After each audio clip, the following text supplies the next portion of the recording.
African American women spend billions every year on black hair products. Even though they only make up 10% of the American population, they buy 70% of all wigs and extensions purchased here in the United States. It's very important. They take their last dime to get their hair done. They go hungry before they let their hair go to look bad. My journey into the world of black hair begins in Oakland, California, at the Black Hair Extravaganza. Put your hands together. Somebody say, unleash the dragon. When you look at her, it's like her crown. She's a queen, you know, so she needs like extra pieces and braids and big hair. It's like a crown. I just feel, you know what I'm saying, your hair important. If your hair messed up, you feel me, brothers ain't gonna try to get at you, females gonna knock you, you feel me? Basically, you gotta have your hair tight. What? And for the big sisters, we represent too. What is it? What is it? What is it? What is it? Come on. Come on, Ronnie. Show what you made out of, baby. We express our beauty. In fact, the Bible speaks to us about our hair being a treasure. So it's just something we've always kept in our culture. But with that huge market, who controls it? Where does the money end up? Where do the billions go? I decided to try to find out here at the Black Hair Extravaganza. Follow the money. Thermal mist is for your heat style. You never use it? It's awesome. Step 3. Apply the thermal straightening ball. Section the hair into... We think the African American style is a very big business. Almost every week they change the style for hair. Everybody wants to be a part of our market because we're the #1 consumer. We spend 10 to 1 on anybody in hair. In the retail market right now, majority of the retail stores are ran by Koreans. And more of the Korean stores that are ran by, the 90%, are supported 100% by black African money. It's so unfair, you know, that they take our money. But once again, part of it is our blame. We allow what happened. Is this true that the Koreans dominate the black hair industry? What you're looking at is one of the Black Beauty Supply magazines that inform people who are interested in black hair products. All the ads and articles are about African Americans and their hair. And even though all the information is about blacks, half of this magazine is in Korean.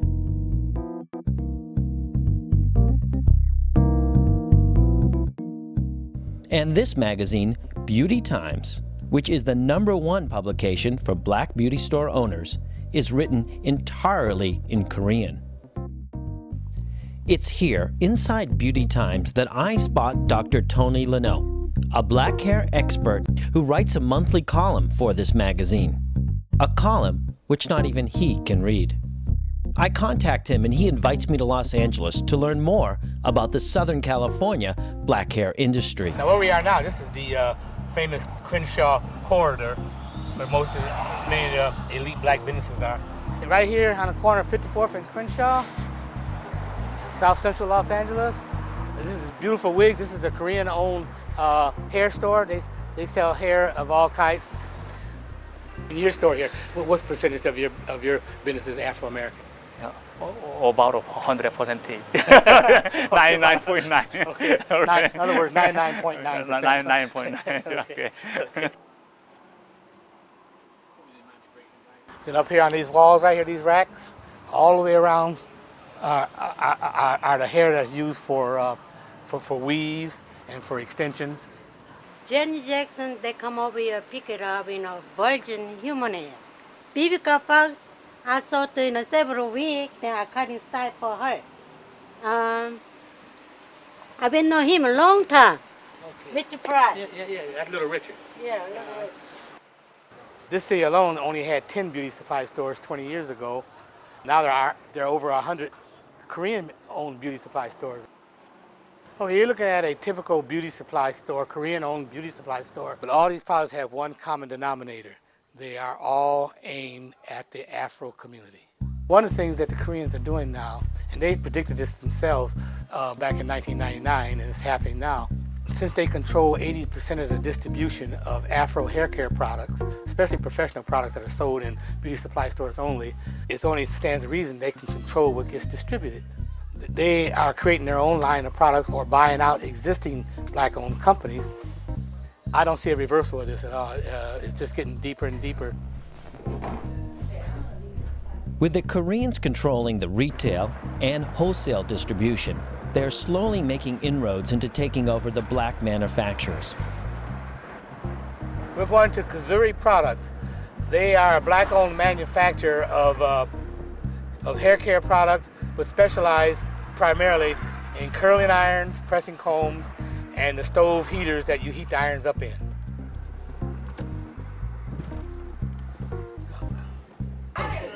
This is Lucky White, who owns Kazuri along with her husband.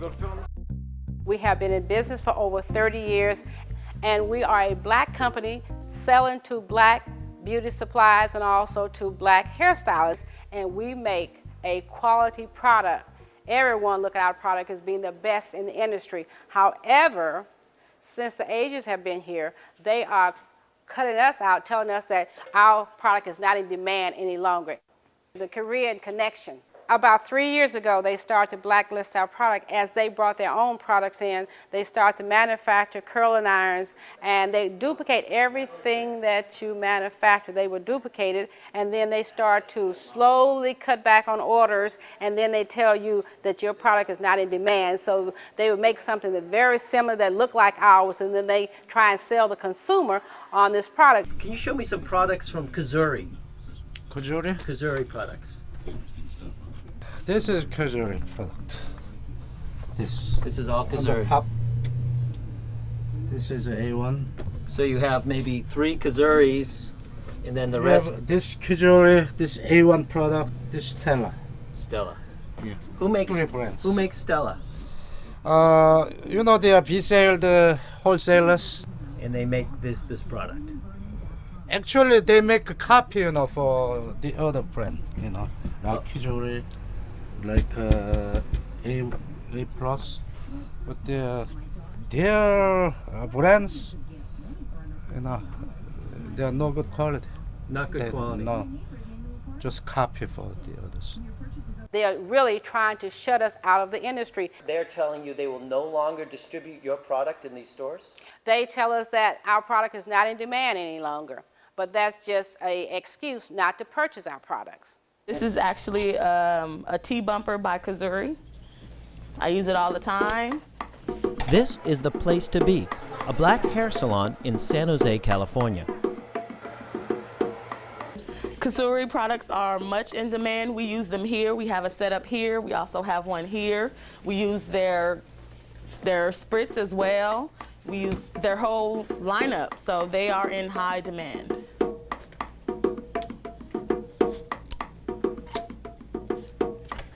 We have to look at saving our community as well as saving this industry. We are a nation within this nation, and we're just giving everything away. And we cannot do that any longer. We have to stand up and fight. We are beautiful black people. If we have to wear our hair short, so be it. Let's wear it short, but let's get this under control where we control the industry and not let someone else come in and then set up and take all our revenue out of the community. But can Mrs. White and other black manufacturers fight back against this? New Star Beauty Supply, the largest wholesaler of black beauty supplies on the West Coast. New Star also manufactures their own products for sale to the ethnic market. Mr. Moon is manager of New Star.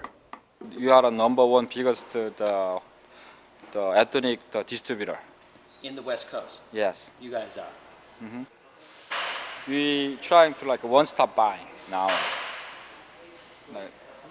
We took them as being a friend, and that they would not come in and try and take over the whole industry, but that's what they have done. They got in, now they control it, and they are really, boasting about it, and they are talking about it, and then they are laughing at us all the way to the bank. How do the Korean retailers get the money to start up these beauty supply stores? To find out, I traveled to the University of California at Berkeley and spoke with Professor John Lee. Many of the ones that started recently came from South Korea that was much more enriched. So by selling their farm or by selling their apartment, they could have this initial pot of money to start relatively small businesses in urban areas. Furthermore, they had encouragement, sometimes quite explicitly in terms of funding by relatives, friends, and other sorts of religious or whatnot networks to provide them with money to start their business. So it's fair to say that there are all sorts of formal and informal means by which Korean Americans and South Korean business people dominate the market and are implicitly unwilling to let competition challenge their dominance. So the two magazines, they're all in Korean. Mm-hmm. I mean, does that seem like fair business practice? Yeah, well, as I said before, this is one of the mechanisms by which South Koreans and Korean American merchants ensure the domination of the market. It's OTC.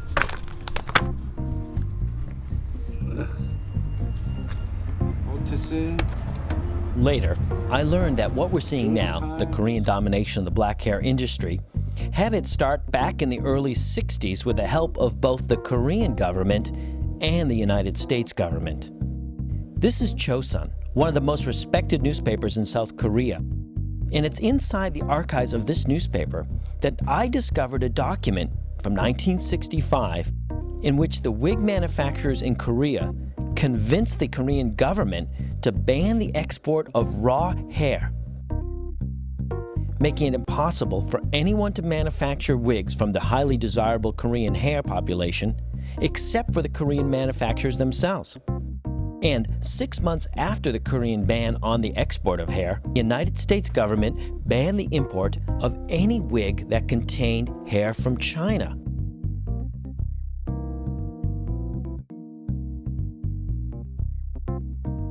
This ban on Chinese wigs virtually locked in the wig business for these South Korean merchants. So it seems that what we're seeing today, the Korean domination of the black hair industry, had its start with the help of both the Korean and the United States government almost 40 years ago.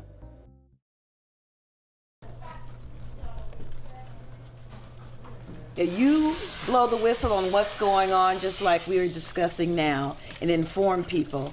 They'll be surprised and delighted too. Well, I think people are informed, but I mean, black people as a whole, they just don't have much unity as Koreans do, or any other race. It just doesn't have much unity. As a whole, we don't stick together. Well, you know, this is a new millennium, and people, if they look at the past, and perhaps they can deduce from that they can change the future based on the past. They can, but the young people have to be enlightened. The black dollar needs to be spent with your black people as much as possible. We kind of take each other for granted sometimes, but I think when things like this happen, we always seem to come together like other tragedies.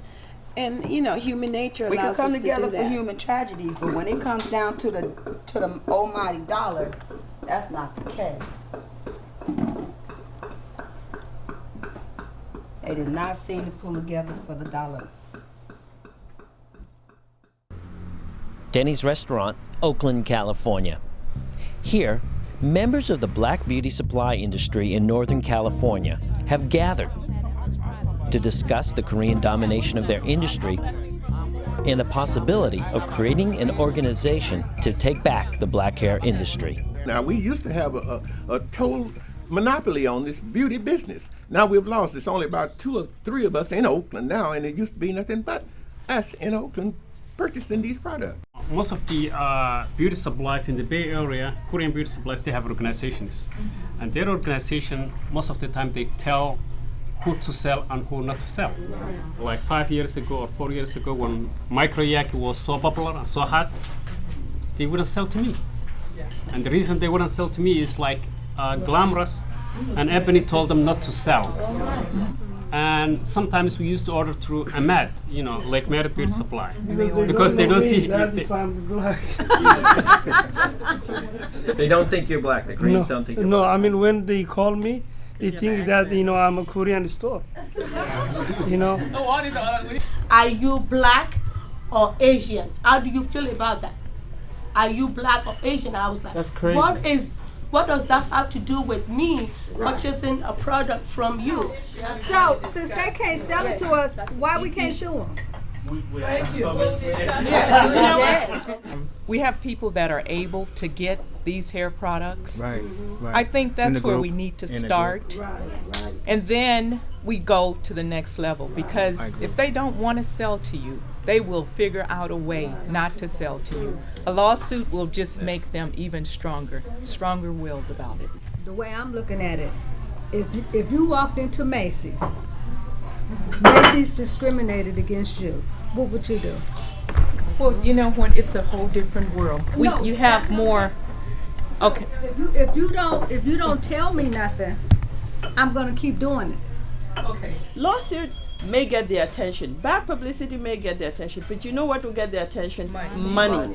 If your money does not go to them and it goes to somebody else, and then once you start giving money, you start swaying the way they think.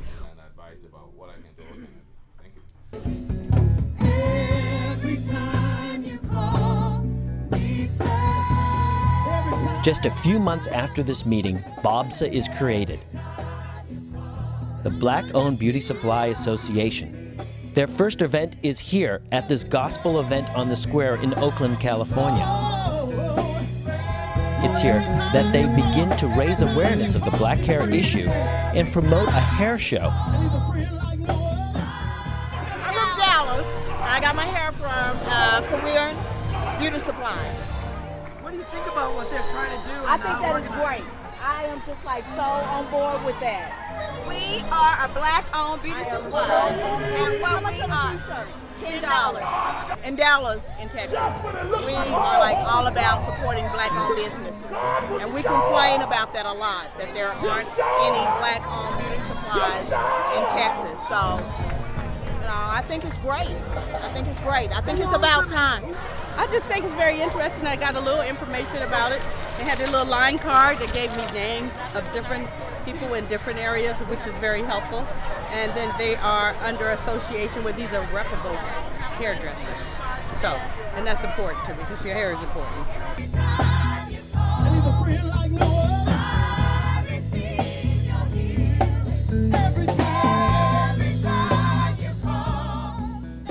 If this generation goes, no beauty supply, we can forget it.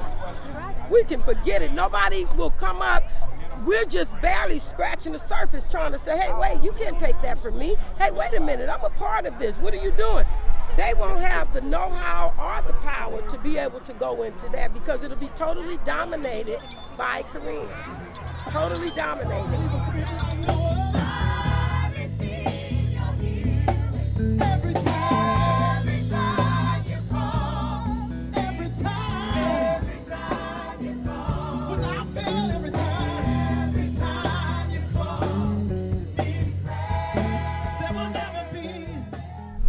Richmond, California.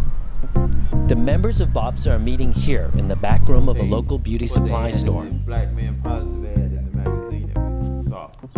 Okay, so the total amount to 2,007. And finalized plans and a budget for the black hair show they're promoting in just a few weeks. You see, we have a balance there. It's a simple little durable book because it's gonna need to be passed around, and it has our name and. Okay, everyone take a look up here. This is the representative of the beginning stages of our BOBSA organization. These are the people that are working to make a difference and make a change. Actions speak louder than words. These people are taking action. They're taking the first step, and we need to continue them. So let's give them a round of applause. This is the first BOBSA hair show, held in Northern California. Thank you everyone for attending. We really appreciate your time, and we hope we made a difference in your thought pattern.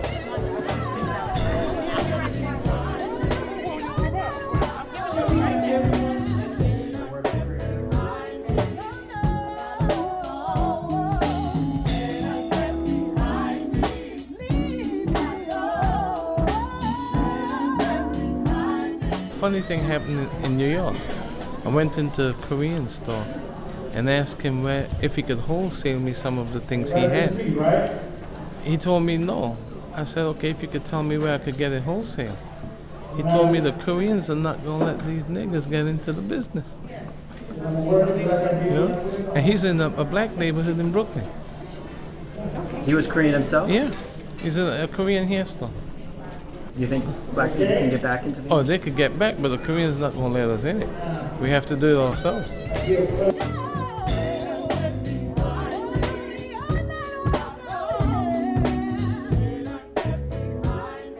It's great because our money should be kept in the community. And buying outside, buying with different ethnic groups, and they're not recycling money back into our communities. And this way it's staying in our community. Oh, it's beautiful, beautiful, beautiful, beautiful, beautiful. I love it, I love it, I love it.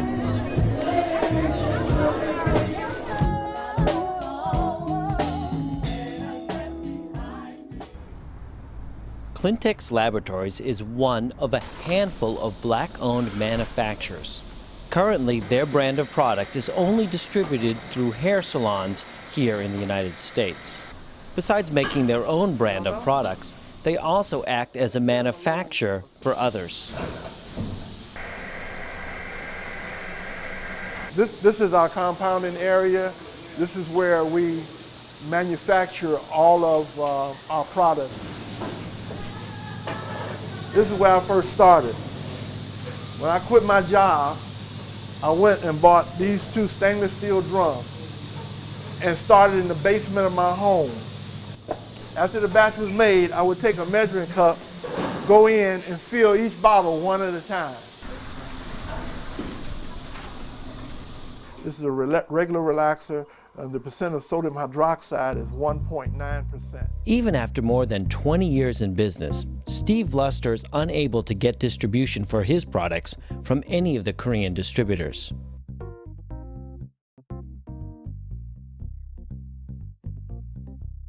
I do not blame the Koreans for anything.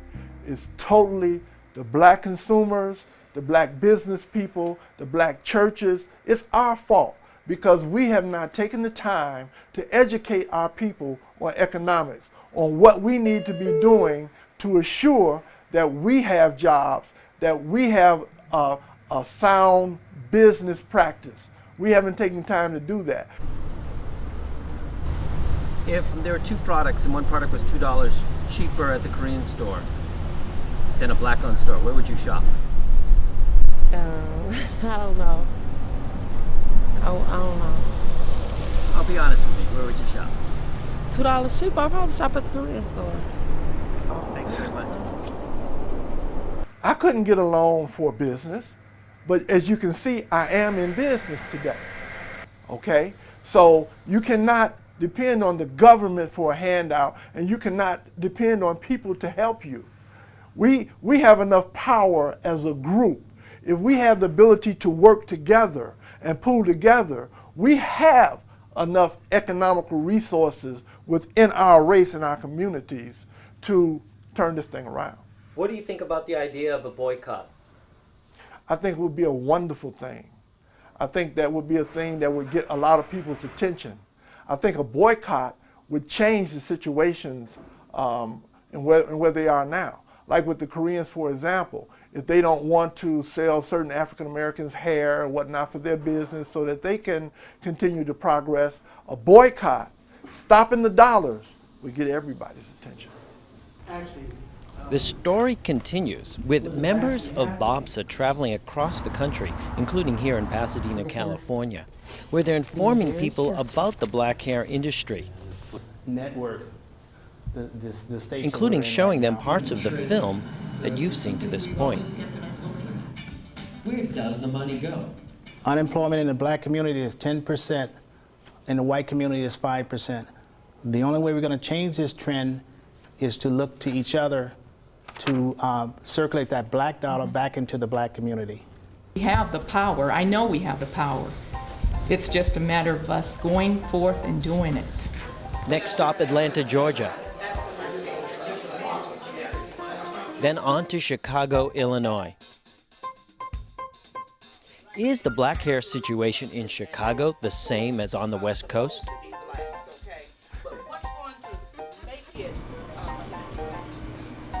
Here in Chicago, I randomly select one block in the south side of Chicago. And it's here that I find not only one, but 4 Korean-owned beauty supply stores on the same block, all within 100 feet of each other.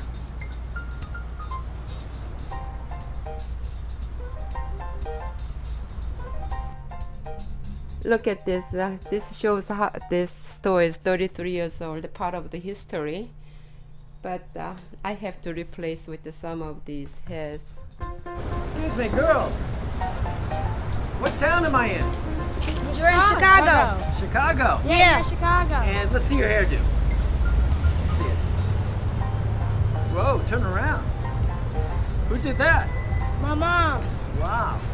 Now, I see a beauty supply store right across the street. Yeah. Is that black owned or Korean owned? I think that's Korean owned. Sorry? Korean owned. What do you think about the Koreans owning all the black beauty supply stores? Well, it's very not good because I think the black people should be able to own some things, and just not all Koreans should be able to own. But I think because why they're not doing it is because discouragement, and most black folks, they're really just like going to jail now because other people are convincing them to do other different things like crimes and different stuff like that. So that's why. How many black-owned beauty supply stores are there in Chicago that you know of? I don't.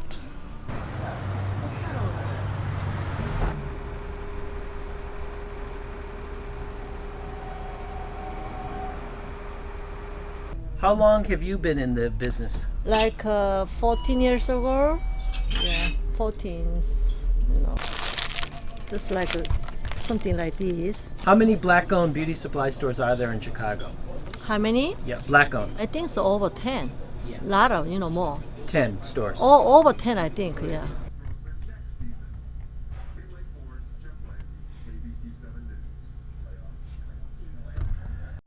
And how many Korean-owned beauty supplies? Koreans, so almost 80%.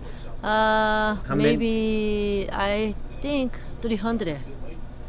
Some 300 some different store. Like. That's how the boys wear nowadays. They get braids. Yeah. This how they do. Check it out. Close look. Close look. Oh, Eddie get that Kine from the good beat, Chi-Town West Side. All right, let them know where you at. Peace, Rep love. your From the West set. Side. True. Now, Malcolm X talked about African-American women straightening their hair, didn't he? What do you have to say about that? Well, that was a situation back then that was occurring at the time. It was just a lack of education and misunderstanding Well, now things. things is different But he now didn't these mean days, what you know what I'm exactly saying? like that. If you get in depth into things, he don't exactly mean that as straight as trying to be like white women. He's trying to show them a way that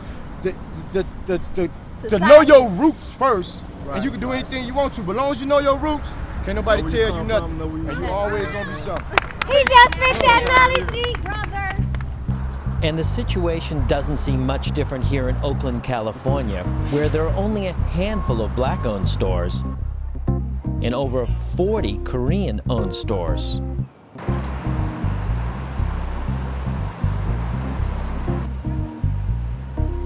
Including this Korean shop that just recently opened up next door to Oakland's famous Black Muslim bakery.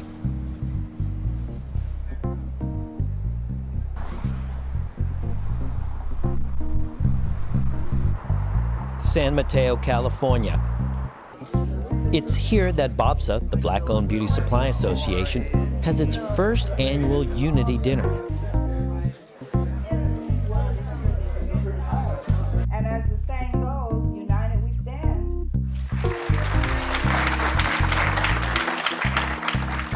I think we all need to stick together because it's sad that these Koreans are making so much money off of us and they're not giving back anything to the community. They're not even really giving us jobs. And it's just, we have to do something. I think we should start a huge boycott and try to spread the word, do a strong media campaign where we don't go into their salons, and I guarantee they'll start giving us more respect. And we need to start opening up more black beauty supply stores, and we just need to all stick together. And it really worries me, it disturbs me to see other people come to this country and just take over our industry. I made a lot of money in beauty business. Mr. Davey did too. We made a lot of money. Now, I don't have it now, but I made a lot of it. And other people came in and took over our industry, and we allowed it to happen. Now, this is what I say to operators. You need to start thinking about your own industry. If you don't start thinking, the other people are going to take the industry away from you. We as blacks, we are only 11 or 12% of the total population. Yet we are consumers of over 33% of all the hair care products sold in this country. And that's why they settled in our neighborhoods. And they specialize in hair. We are 80% of the purveyors of hair, the users of hair. So that's why they came into our neighborhoods. And I can't be mad at them because we left that market laying right out there in the street, and they came along and picked it up. So don't encourage anybody to throw a rock through a Korean beauty supply store, okay? I think now, though, and I see so much vibrancy here, and especially with this new organization, you've got a new feeling of togetherness that we don't even have on the East Coast. And to the fact that you have decided that it's time now to forget the mistakes we've made, especially with the Koreans, who were smart enough to know that they couldn't make it with the white companies. They would not get across those big white distributors who represented the major white lines like Redken, Matrix, Paul Mitchell. They couldn't cut it. They were ostracized. And so they turned to us who were open, young, and probably didn't realize the value of our industry. And they made it big with us. But we've got to forget that now. It's hard. And we've got to outsmart what is out there. And let's go together to do it. And who knows what'll happen tomorrow? I'm just gonna stay in the game and, if for no other reason, to see what happens next. What will the future of the black hair industry be? Can BOBSA and the African American community be successful in taking back part of this industry?